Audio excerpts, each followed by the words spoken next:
waters not far from Taiwan. Japan says it intercepted 2 Chinese Coast Guard patrol ships in waters around Senkaku Islands on Tuesday. That's as tensions continue to mount following remarks from Japan's prime minister that Tokyo could intervene militarily if China invades Taiwan. Japan says the Chinese patrol ships sailed toward a Japanese fishing boat and left after a warning from a Japanese Coast Guard vessel. China gave a different account of the confrontation. It said a Japanese fishing vessel had illegally entered the waters of the Senkaku Islands before being expelled. Both China and Japan claim Senkaku Islands as their own. The disputed islands lie around 100 miles east of Taiwan. Confrontation comes as tensions between Asia's 2 largest economies spill over into trade, culture, and tourism. China people are divided over whether Tokyo should intervene militarily if China invades Taiwan. 20% support the Japanese Prime Minister's plan to increase the defense budget. The Prime Minister's approval rating is holding steady at 75%, up 1% from last month. Tensions in the East China Sea as Chinese and Japanese ships face off around the Senkaku Islands. What does this latest spat signal in the region, and could this turn kinetic? Joining us to unpack the latest is retired Marine Colonel Grant Newsham. He's a senior fellow at the Japan Forum for Strategic Studies and author of When China Attacks. Grant Newsham, thank you so much for joining us. Great to have you back on the show. No, always good to be here. Now, amid the latest China-Japan spat, China and Japan's Coast Guards are giving different accounts of the latest confrontation around the Senkaku Islands. These are geopolitically strategic islands. First, how are you reading this latest escalation, if you will? Well, it's all part of China's long-term objective, and that is ultimately to dominate the Japanese, to take Japanese territory, and put the Japanese in their place and humiliate them in the process. What's been going on around the Senkakus has been going on for well over a decade now, but the Chinese are around the islands every day. They're more aggressive in more places more often than they've ever been. And this latest episode, if you look at what they're saying about it, it is very direct, saying, this is our place. We're going to keep Japanese fishing boats out of here. What's there to discuss? They're turning up the heat on all fronts, and this is just one more example around the Senkakus. The Acrobat Studio is all new. What can PDF Spaces with AI do? Do a sales invoice good enough to eat? Now, to your point, China has been sending an increasing number of ships towards these islands. Last year marked a record high for the 3rd straight year in a row.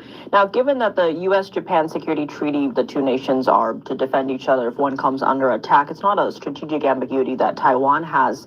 Given all of that, what is Beijing probing here? Could it turn kinetic? Well, there's no reason it couldn't. And one does get the impression that the Chinese just might be out for blood. They just might not mind if somebody gets hurt, if there's some shooting. And you look at the activities they have done, say, interfering with American, Australian, Canadian, even Japanese aircraft and ships, particularly aircraft, over the South China Sea, over the East China Sea, international waters.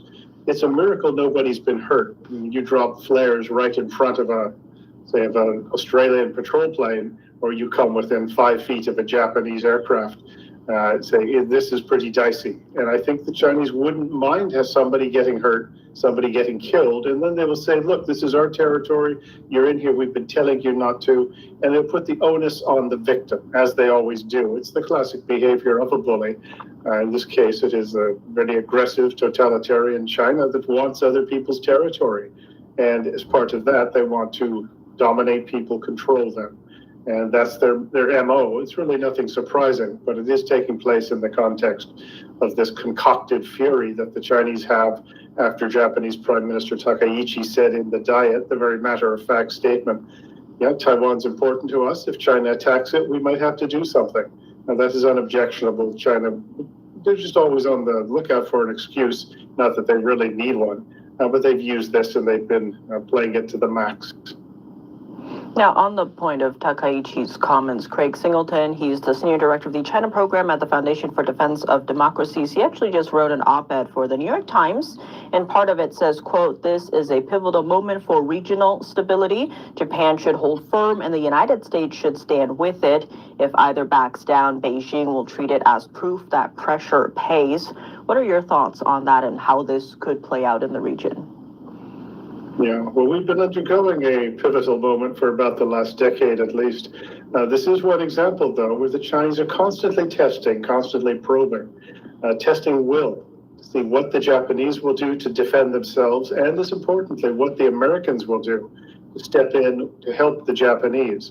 And this has been a long-standing issue, not just an issue of failure, I would say, is that the Americans and the Japanese still do not have a joint defense of Japan's southern islands, which is where the Senkakus are. And by joint defense, I don't mean the occasional scripted exercise. I mean a standing headquarters where Japanese and American forces and officers do the necessary patrols, exercises, ready to defend the place, and if necessary, to push back, and if necessary, shoot back if fired upon.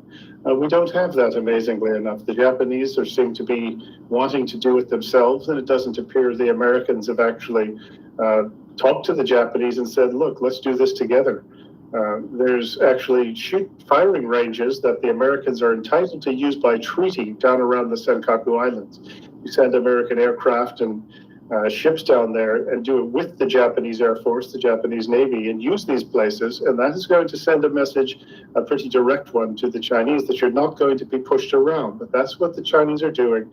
They are testing and probing. And this has been going on for a long time. And the idea that it's somehow new, that's not quite right. But nonetheless, it is significant. And you just have to drop your guard once in a way that the Chinese recognize that you're going to be in big trouble. And I think they haven't been all that impressed with what the Americans and the Japanese have done to push back against them in this region. Now, Taiwan is just 160 kilometers southwest of the Senkaku Islands. Given that, what do these Chinese incursions near these islands mean for Taiwan and that possible Chinese invasion? Well, if you want to attack Taiwan, you have to cover your left flank, look up to the north. And that's where the Japanese islands are. It's where the Japanese military is. The U.S. forces can operate out of there as well. So taking Senkaku Islands would really cover your flank, as it is, if you're attacking Taiwan. But also, it is a political, psychological move as well, an attempt of domination, control. And that is as much the meaning as anything else.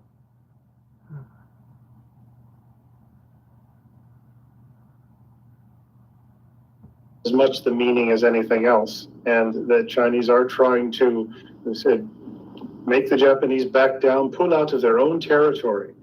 And you just keep going, you push and push and push. So there's a political and psychological reason as much as a very sound military operational reason as well.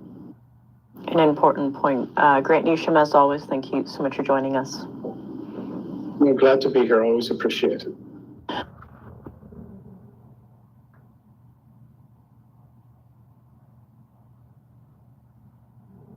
Power Move isn't direct eye contact. It's supply chain visibility with FedEx. The new Power Move.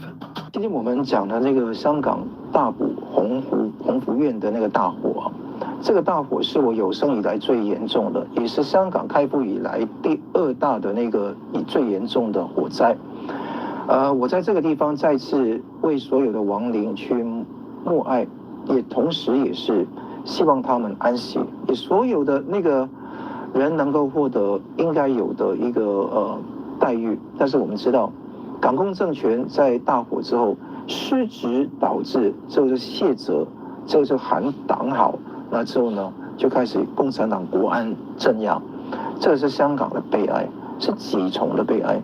看在外国眼里，香港重新获得注意，但是香港146人甚至更多人的生命，甚至他们的家庭本身受到非常大的破碎。那我们希望在这个时候，大家就怀着一个庄严的心情为他们祝福，也同时希望台湾不要步上香港的后尘，不是检查我们的防火条例，而已哈。当然要检查我们防火条例，但是我们更需要避免中共把他的魔爪伸到台湾来，排除。